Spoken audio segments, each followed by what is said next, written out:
Breaking news. SpaceX's Starship just made history with its latest test flight. But a dramatic explosion and unexpected setbacks have left the world buzzing. What went wrong with this ambitious mission, and what does it mean for the future of space exploration? Join Starship mission updates as we unpack the highs, the lows, and the critical lessons from this jaw-dropping test. Buckle up. This is one cosmic ride you won't want to miss. The afternoon at Starbase was as breathtaking as ever. About half an hour before the launch, the live stream kicked off, capturing the mesmerizing scenes of venting and fuel loading as anticipation built across the world. The countdown faced two brief holds, but those delays only heightened the suspense and made the moment even more thrilling. Then it happened, the moment we had all been waiting nearly 3 months for. Starship lifted off, all 33 Raptor engines ignited as expected, pushing the massive rocket off the pad with thunderous force. After successfully passing max Q, the vehicle moved into the separation phase using the hot staging technique. Main engine cutoff went exactly as planned, with all 30 outer and center ring engines on the Super Heavy booster shutting down precisely for stage separation. Simultaneously, 6 engines on the upper stage ignited flawlessly, sending both stages on their separate paths.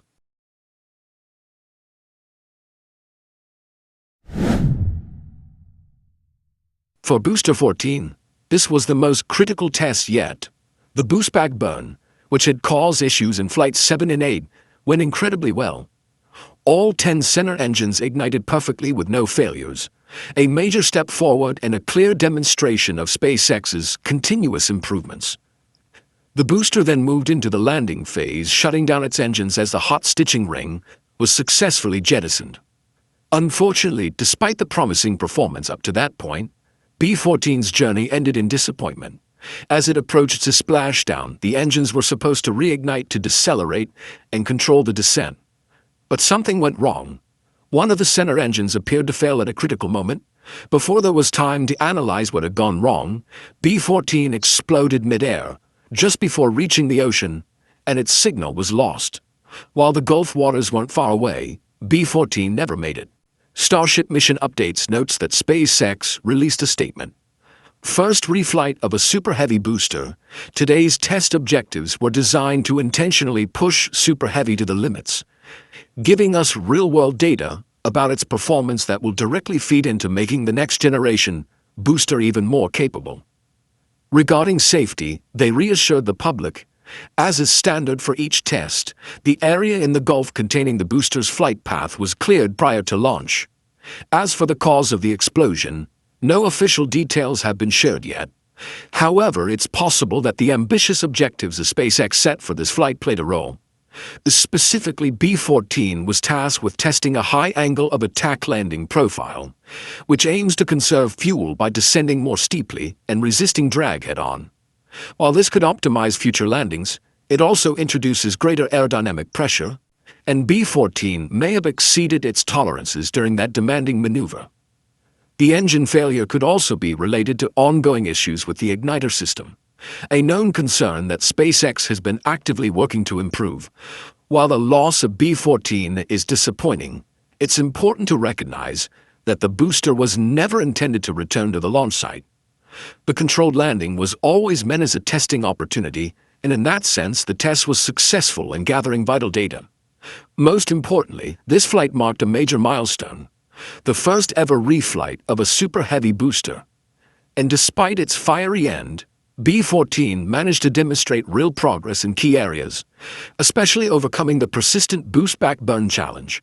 Its contribution to the program, both past and present, cannot be understated. Still, it's hard not to feel a bit of regret. B-14 had already proven itself in previous missions, and there was a collective hope that this reused booster would complete its journey with a more fitting finale. But in the grand scheme of pushing the boundaries of reusability and rapid development, B-14 served its purpose with honor.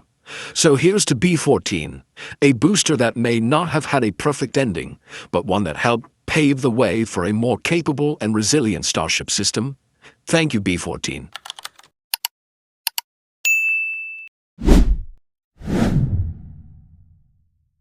Now let's shift our focus to space. Flight 9 brought major improvements, especially from Ship 35's ascent phase. All 6 Raptor engines performed well, clearing a key hurdle that tripped up previous flights, notably Flights 7 and 8. This smoother ascent marked a promising sign for the program's technical progress. However, not everything went according to plan. During ascent, a brief fire appeared near one of the vacuum engines and its skirt. Though it didn't immediately affect the mission, it raised concerns. Around 8 minutes in, both vacuum and sea-level engines shut down cleanly, marking the second engine cutoff, or SECO. Ship 35 then entered orbital coast at over 26,000 kilometers per hour. Next came a critical milestone, payload deployment, expected around T+17 to T+18 minutes. Unfortunately, this did not occur.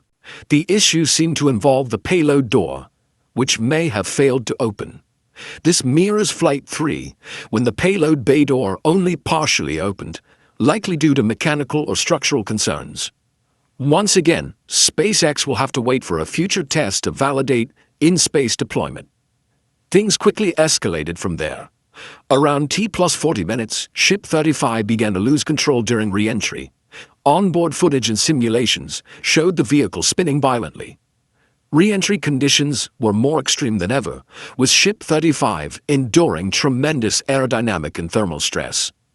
Despite the loss of control, SpaceX appeared to continue monitoring descent actively, possibly to keep the ship in a designated corridor or collect valuable re-entry data. This effort may have also served to evaluate the performance of the new V2 Starship upgrades, including improved engines and revised flaps. Then, at T+46 minutes, after a brief blackout, the onboard camera came back to show severe damage to one of the aft flaps. Roughly 25% had been burned through. The flight ended shortly after. Musk later confirmed the primary cause of failure, a leak in the main propellant tank. This caused a loss of pressure, preventing fuel from reaching the engines and leading to loss of control. He stated, leaks cause loss of main tank pressure during the coast and re-entry phase. While the exact source of the leak remains unknown, it likely resulted from either harsh flight conditions or pre-launch system vulnerabilities. Despite the turbulent ending, SpaceX collected critical data. One of the most encouraging outcomes was confirmation that the heat shield tiles remain intact during ascent, signaling progress on the thermal protection system.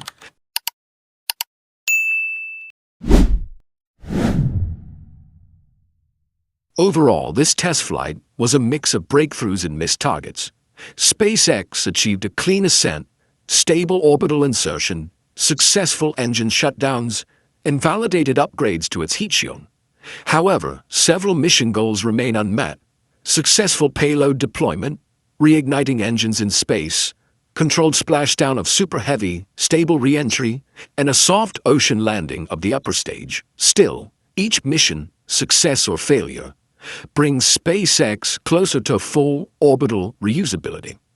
The insights from Ship 35's flight will directly inform refinements for future tests, and though this journey ended short of its goals, it marks another important step toward the broader vision of reliable, reusable spaceflight.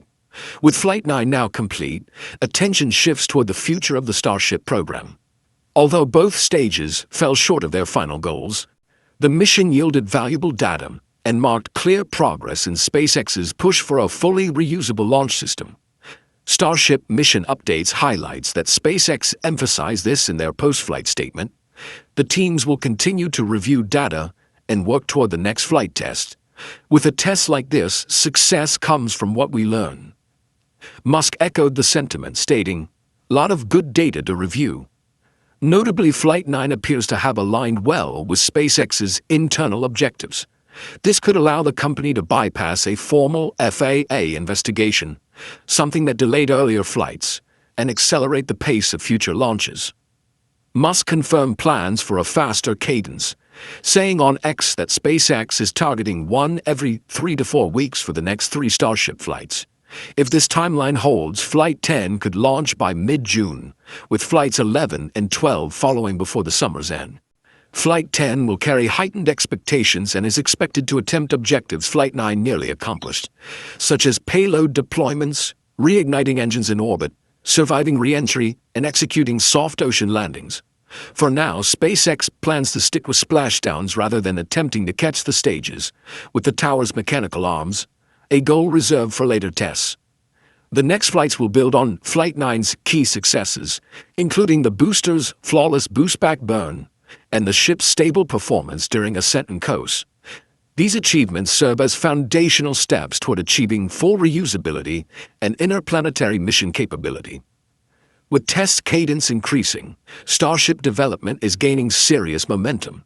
By the time Flights 11 or 12 roll around, likely in July or August, we may see more complete mission profiles, including controlled landings and extended orbital operations.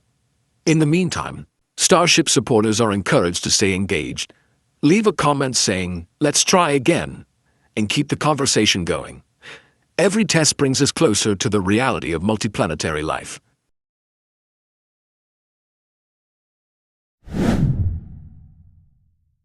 Last but definitely not least, shifting our attention from Starbase to the Moon, there's another exciting development worth watching.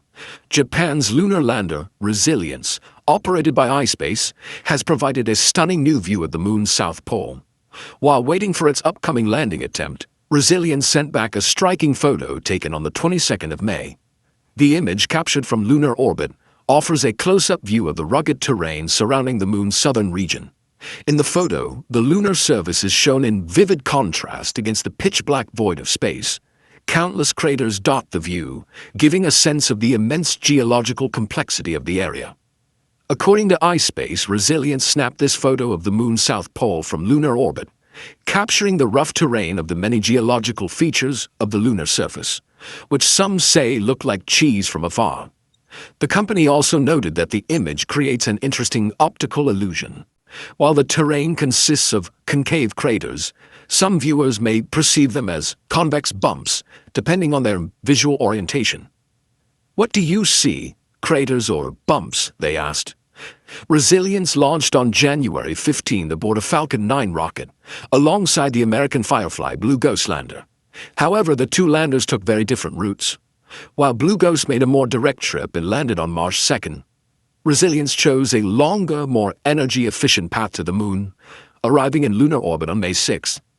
The Japanese lander is currently preparing for a landing attempt in the Mare Frigoris region, a broad volcanic plain located in the Moon's northern hemisphere. The mission includes 5 science and technology payloads, one of which is a compact lunar rover named Tenacious, built by iSpace's European division. Tenacious is designed to collect lunar regolith as part of a contract signed with NASA back in 2020. This mission is a significant step for Japan's commercial space ambitions and could mark another milestone in the international push toward lunar exploration. If successful, it would build on the global momentum of lunar return missions and demonstrate iSpace's growing capabilities in deep space operations.